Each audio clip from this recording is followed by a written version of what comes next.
This is Namita Seth Mota for NEJM Catalyst. Today, I am speaking with Drs. Komal Bajaj and Eric Wei from New York City Health Hospitals. Dr. Bajaj is Chief Quality Officer at New York City Health Hospitals at the Jacobi Hospital. She serves as Clinical Director for NYC Health Hospitals Simulation Center and is a Professor of Obstetrics and Gynecology at Albert Einstein College of Medicine. Dr. Eric Wei is the Senior Vice President and Chief Quality Officer for New York City Health Hospitals.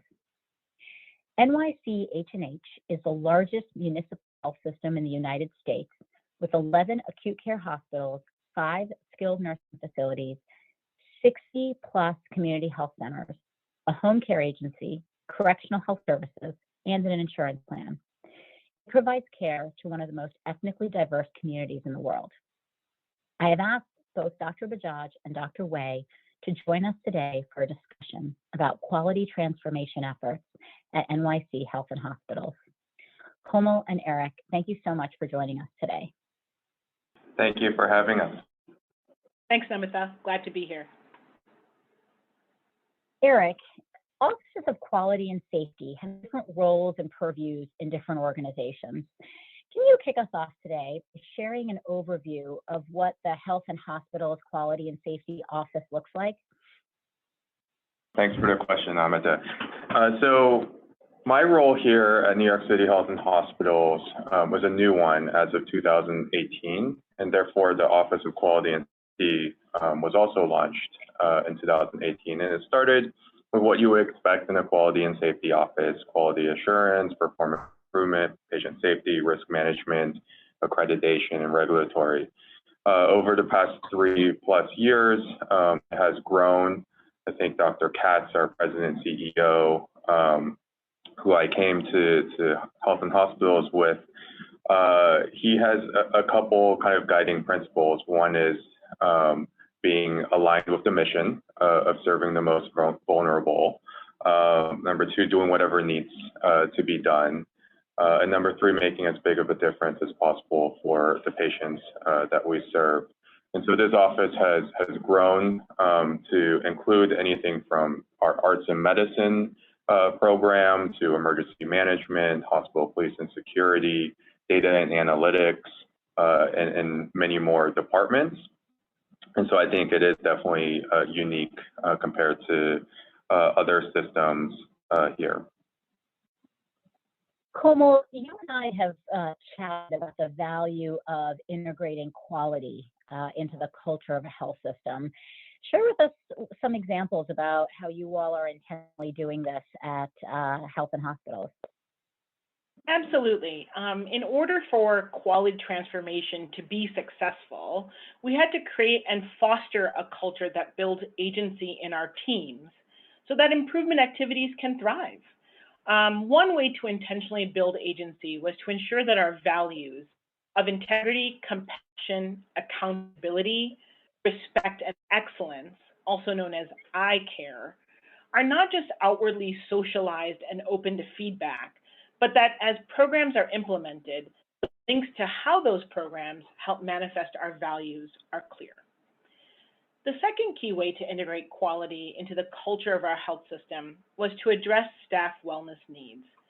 Mitigating burnout was honestly a key priority for the system well before the pandemic. In 2018, through Eric's vision, each site established the Helping Healers Heal program, which is a tiered peer-led wellness program to provide emotional first aid through team debriefings, peer-to-peer support, and escalation to mental health expertise. We saw ripples of culture change from this program before the pandemic and have continued to extend the program, as well as other wellness efforts, such as the establishment of recharge rooms during the pandemic and beyond. J.W. Marriott's quote from many years ago, which is often touted in sort of leadership forums, still holds true today. If you take care of your employees, they will take good care of your customers. Let me push on that a little bit, Komal, which is how are you measuring, if at all, the impact on quality of all of these wellness initiatives? Yeah, so, there are tangible ways of measuring, say, a culture of safety, for example, through the surveys that our health system deploys, like many other health systems, every other year.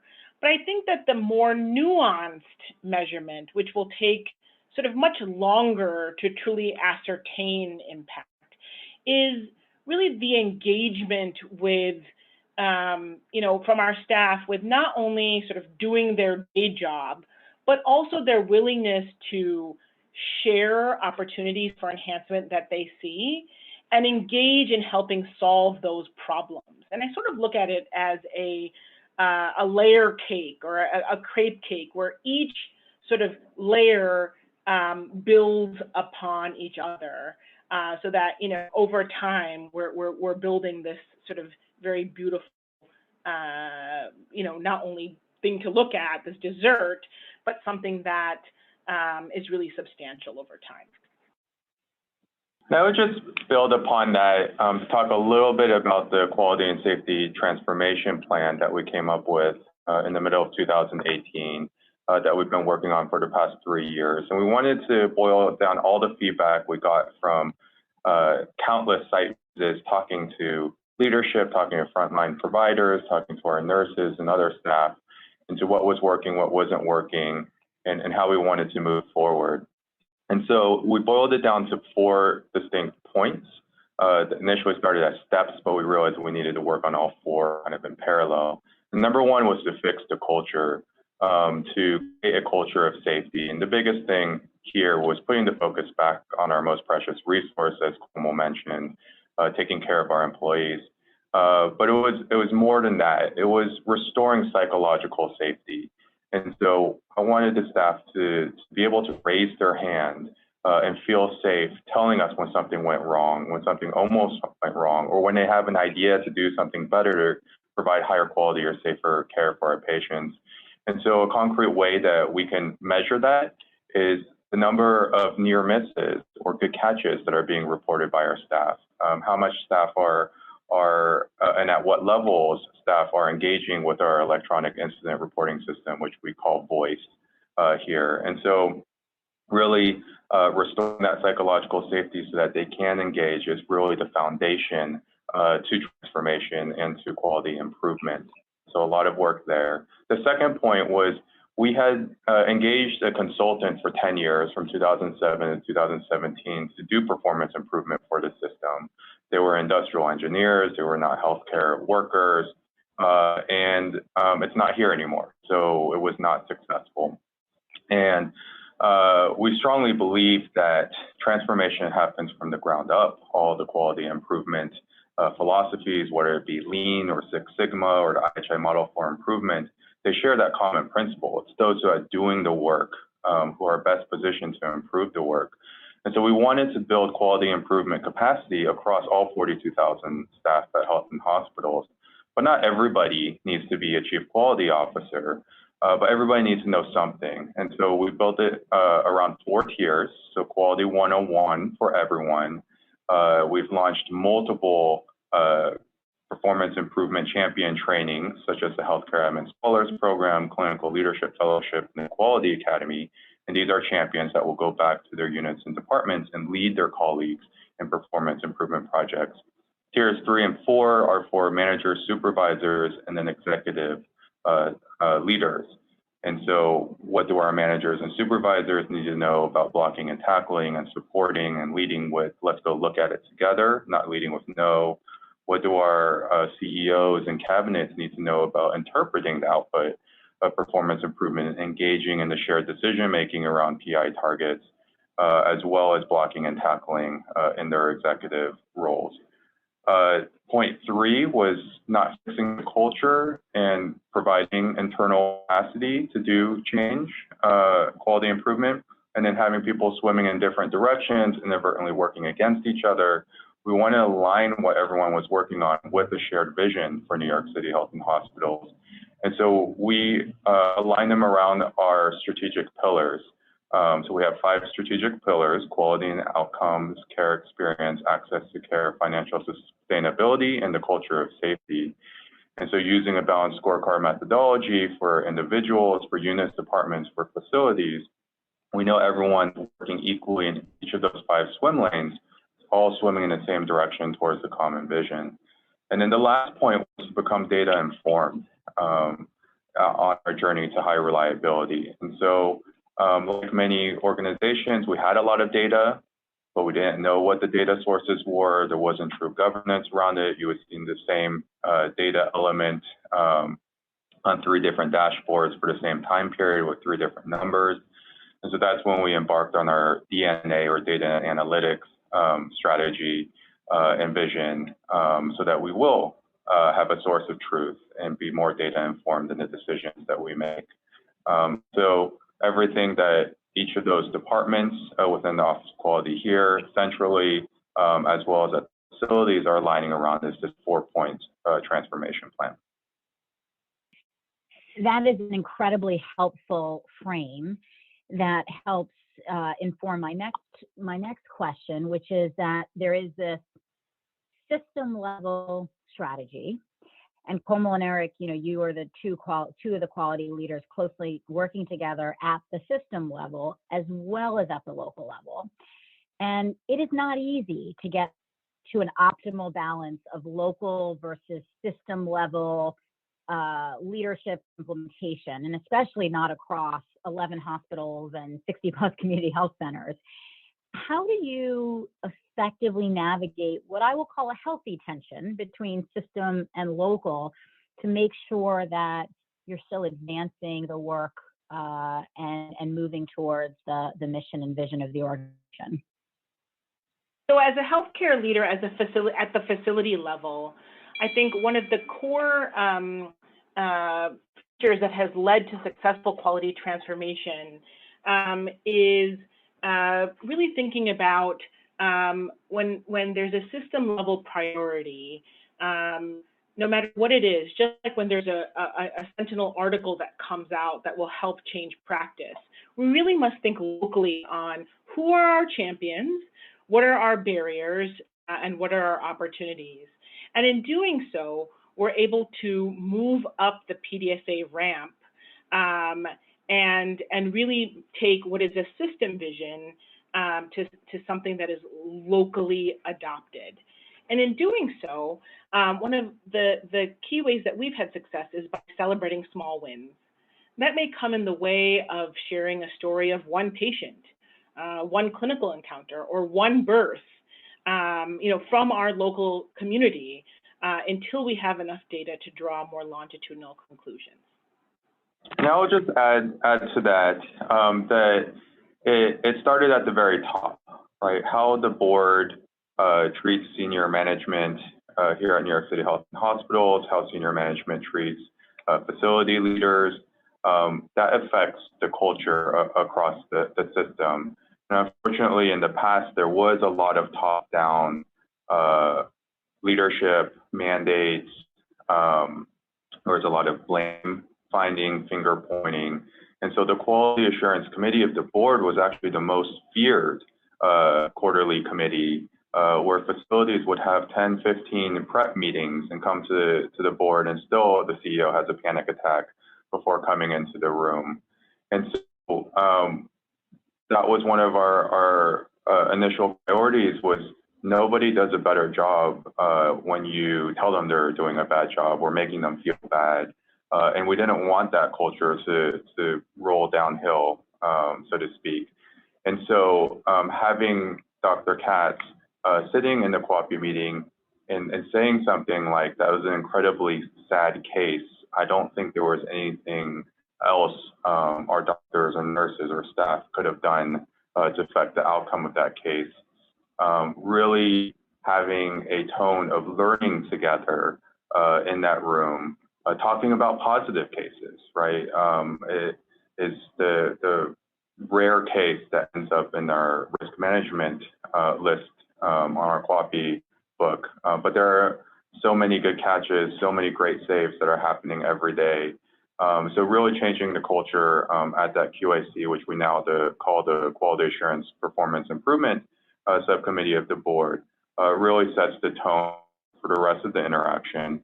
And as I mentioned, we strongly believe that it's those on the front lines with the patients and their families in front of them who can affect change. And so thinking about what a central office's, the system's role is to support the facilities, support the staff on the front line.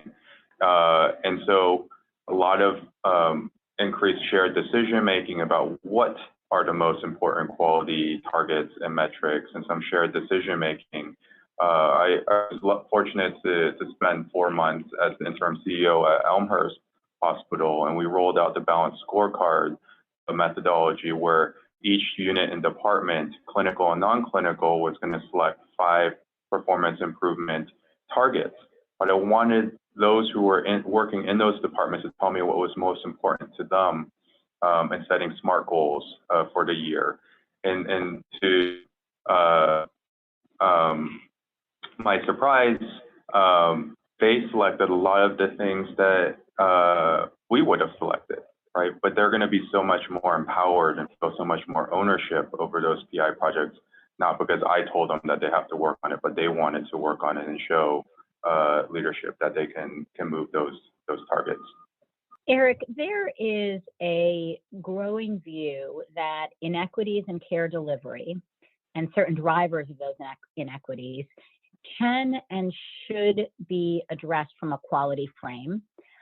Do you agree, and why? And I'd love to hear some experiences and recent efforts to integrate quality efforts with the strategic priority you mentioned earlier. And then Como would love to hear your experience as well. Yeah, I agree 100%. And equity is one of those pillars in the quality framework, but it's often thought of and mentioned last. And I would just start with me personally. I think the pandemic, the Black Lives Matter protests of last summer after George Floyd's murder really caused me to have personal reflection as well as an organization, some introspection. And, you know, we believe we have the best mission. We serve the most vulnerable 1.1 million New Yorkers. The 2 most important words in our mission statement is without exception. So anyone who comes through our doors, without exception, we want them to get the highest quality and the safest patient care and the best patient experience. But were we hiding behind the mission? Was I hiding behind working for a safety net system and being a minority myself to not learn more about inequities and learn more about how I can be more anti-racist? And so that led to not only me wanting to learn more, but really challenging us as an office and as an organization to be better and do better. And so we did stand up Equity and Access Council to supplement our Equity, Diversity, and Inclusion Subcommittee of the board. There are 4 subgroups of ENA Council that's co-chaired by our Chief Nursing Officer and our Chief Population Health Officer. We also revisited our strategic pyramid. So the strategic pyramid was what we put together when we got here in 2018, and we looked at it and we said, equity is nowhere on this pyramid, and really kind of working with our board, working with our Equity and Access Council. Is it a 6th pillar? Is it in the vision statement? Is it in the mission statement?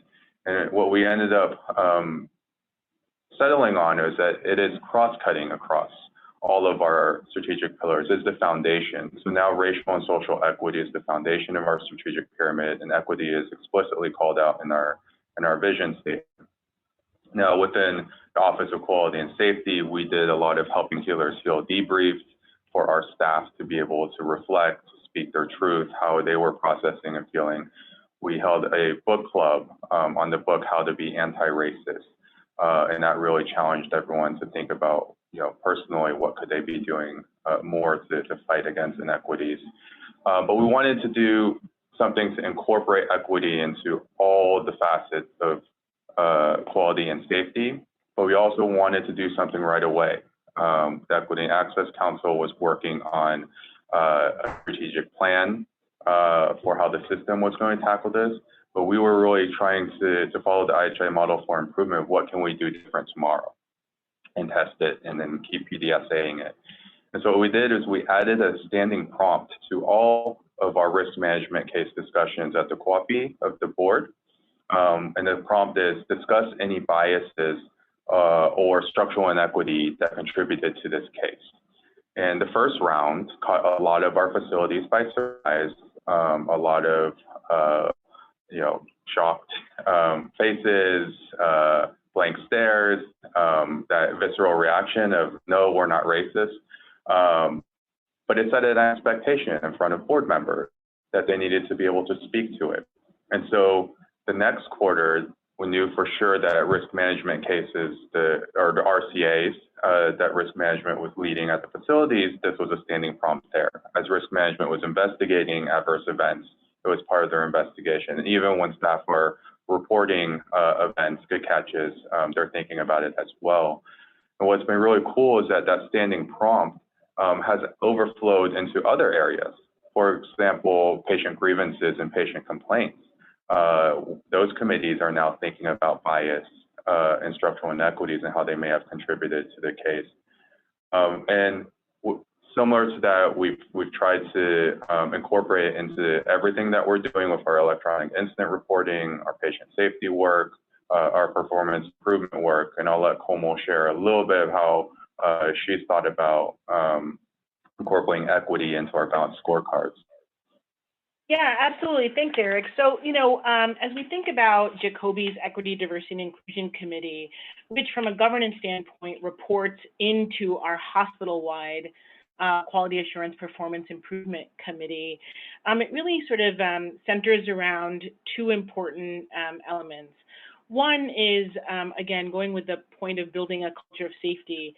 It's about creating safe spaces or affinity groups for individuals to discuss and really think about sort of opportunities for healing and opportunities to ingrain equity into the activities of the hospital.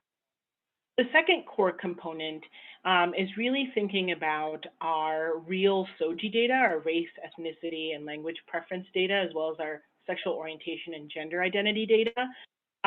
We want to make sure that we're collecting the best information because as we think about our performance improvement projects, we're applying an equity lens to every performance improvement project that we're initiating. As we think about sort of making gains in performance improvement, we really want to apply a thoughtful lens as to what might be a structural barrier and apply that lens to ensure that the gains that we are seeing are consistent across different populations. For example, we were able to decrease length of stay by embedding a mobility technician into one of our units.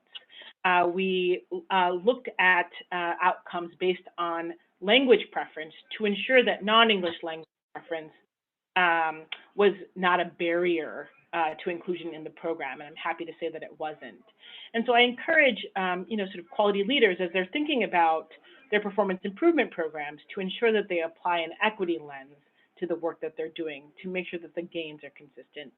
Or if they're not, find opportunities to continue that work to make sure that all groups experience similar gains. Is there an example, Komal, of a performance improvement project where you found that applying the equity lens showed that the care was actually not equitable? Yeah, thanks for that, Nimit. I'll share one recently. Prior to the pandemic, we actually had a very robust a peer support group where we sort of created forums for patients with different conditions to be able to interact and socialize and talk about their care. And we just as many pivots were occurring during the pandemic, we switched those forums to a virtual format. And we're really happy that we were able to continue that effort during the pandemic. But then, after a couple of sessions, we realized that we really weren't hitting the majority of our patients because being able to get onto sort of the virtual platform was not something that was consistently available to our patients. And so, that really opened up the opportunity for us to sort of think deeply and work harder to make sure that we were able to reach those patients where they were. And I could share an example as well of one of the first cases or performance improvement projects that came in front of the QAPI board that incorporated the equity lens. It was a performance improvement project on stroke care and trying to get time to CT scan down to get more patients eligible for TPA.